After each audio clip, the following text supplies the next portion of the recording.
Iya, minasan, welcome back again with Mr. Gini sini.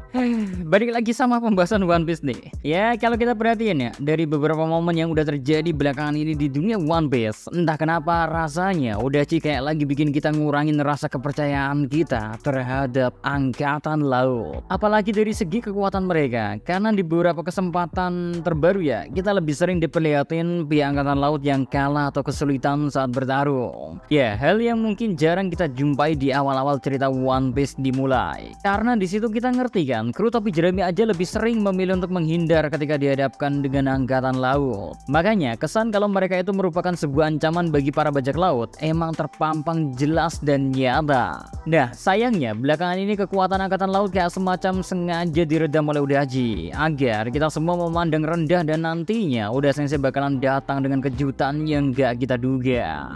Bayangin aja ya Rek, gak kehitung udah berapa momen yang memperlihatkan ketidakberdayaan angkatan laut saat ini. Kayak misalnya aja Koby yang tertangkap oleh bajak laut Kurohige. Terus ada salah satu Fish Admiral angkatan laut yang juga berhasil dibunuh. Karena sekarang dengan kemunculan dari Crossbill, setiap prajurit angkatan laut memiliki nilai buruan masing-masing. Belum lagi yang paling jelas terjadi perbedaan terletak malah pada kekuatan tertinggi dari angkatan laut. Siapa lagi kalau bukan para admiral yang sekarang udah banyak orang mengira kalau mereka gak sekuat itu. Yaps, bayangin aja, sejak kemunculan Admiral Green Bull di ujung Pulau Wano Kuni yang diperlihatin ketakutan ketika merasakan hawa keberadaan dari bajak laut Akagami. Rasanya Admiral sekarang udah menjadi bahan tertawaan kan, karena yang awalnya mereka sangat ditakuti di masa sebelum time skip. Sayang sekarang para Admiral malah diperlihatin gak semendominasi itu dalam sebuah pertarungan.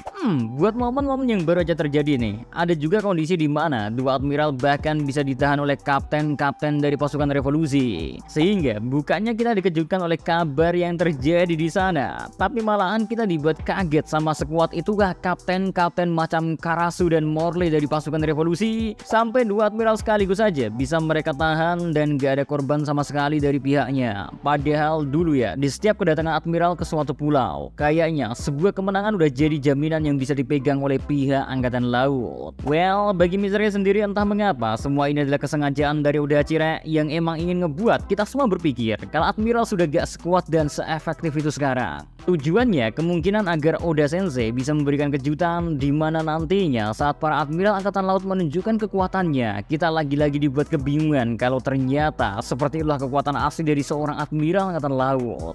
Beberapa bukti sebenarnya udah diperlihatin oleh Odachi sih secara nyata. Kayak misalnya aja di Marijoa ya, saat Admiral Fujitora dan Admiral Green Bull bertarung dengan Karasu dan Morley. Mereka posisinya gak bisa bertarung 100% menggunakan kemampuan mereka, karena selain keberadaan dari Tenryubito yang menyuruh mereka untuk berhati-hati agar serangannya tak mengenai mereka, pertarungan di tempat kayak seperti Marijoa tentu bukanlah tempat yang ideal bagi mereka untuk bertarung. Apalagi Ras sendiri tahu kan kalau Admiral Fujitora dan Admiral Green Bull keduanya adalah pemakan buah iblis, sehingga kekuatan mereka tentunya akan sangat berdampak pada sekitar. Walau bagi Akainu sendiri yang mengetahui kalau kedua bawahannya gak bisa bertarung 100%, bagi dirinya itu hanyalah sebuah alasan saja. Akan tetapi pada kenyataannya, dari apa yang dikatakan oleh para anggota CP0 yang menyaksikan pertarungan itu, bisa kita tarik kesimpulan kalau pertarungan dua orang admiral di satu tempat yang sama bakalan bisa meluluh lantahkan sebuah tempat. So gak heran rasanya kalau pertarungan di Marijoa membuat Admiral Fujitora dan Green Bull terpaksa menahan diri, karena gak lucu kan kalau gara-gara pertarungan mereka entah hasil Panggia atau Marijoa sendiri menjadi hancur karena sembarangan mengeluarkan kekuatan. Ya gak usah jauh-jauh kita bayangin hal yang belum terjadi. Sebenarnya ya ada contoh nyata nih, Panghazard udah menjadi saksi bagaimana kalau dua orang Star Admiral bertarung dengan menggunakan kekuatan penuh mereka. Bahkan dari Pulau Panghazard aja kita bisa belajar kalau iklim di suatu pulau bisa ikut terubah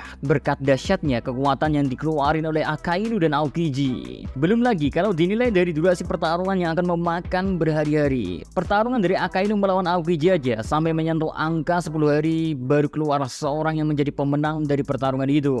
Makanya bisa kita bayangin kan gimana kalau ketiga admiral berada di satu tempat yang sama dan mereka posisinya bertarung saling bekerja sama untuk mengalahkan bajak laut. Lalu gak hanya pulau tempat mereka bertarung doang yang akan hancur dengan mudah, akan tetapi pertarungannya akan memakan waktu yang sangat lama. Well, makanya menarik untuk kita tunggu apakah Admiral Kizaru yang diutus ke Pulau Egghead, bahkan dia pergi dibarengi dengan salah satu tetua Gorosei Sanjay Garcia Saturn, yang tentunya pertarungan di Pulau Egghead itu bisa menjadi salah satu pertarungan yang cukup megah juga kan. Soalnya selain keberadaan Admiral Kizaru dan salah satu Gorose, di pihak bajak laut sendiri juga ada All Bakasencho yang udah bersiap bertarung dengan Gear 5-nya. Ditambah kita juga dikasih informasi tambahan kalau Yonko Kurohyuki sudah berada di dekat perairan Pulau Egghead berada. So, di posisi yang sebenarnya kurang menguntungkan bagi kru topi jerami saat ini, karena selain mereka harus dihadapkan oleh 100 kapal yang sedang menuju ke Pulau Egghead, ditambah seorang Admiral dan Gorose. Terus di Pulau Egghead sendiri ya, Luffy dan kawan-kawan sudah dihadang oleh para Seraphim yang ada di sono. Plus Lucy dan Kaku juga kayaknya tinggal menunggu waktu yang tepat aja untuk mengkhianati Luffy dan Zoro. Apalagi sekarang mengetahui kalau kru Kurohyuki sudah dekat dan siap mengganggu siapapun, harusnya udah gak ada alasan lain lagi ya bagi Kizaru diperlihatkan mengalah pada pertarungan kali ini.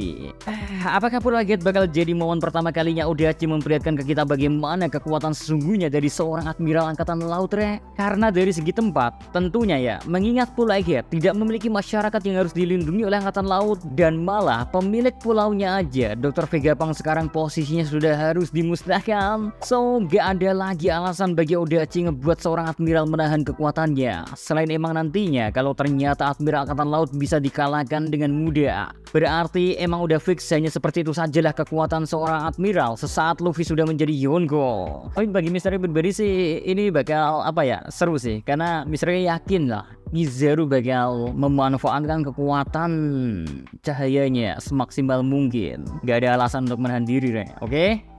Well, kalau menurut kalian sendiri gimana? Apakah Odachi emang sengaja lagi menahan kemampuan dari para Admiral dan Angkatan Laut, atau memang kita yang terlalu berekspektasi lebih sama kekuatan dari pihak Angkatan Laut? Karena dulunya emang Angkatan Laut diperlihatin begitu sangat kuat. Coret-coret aja di komentar, oke? So, see you again next time. Adi Segara Melos, Daisy Salam.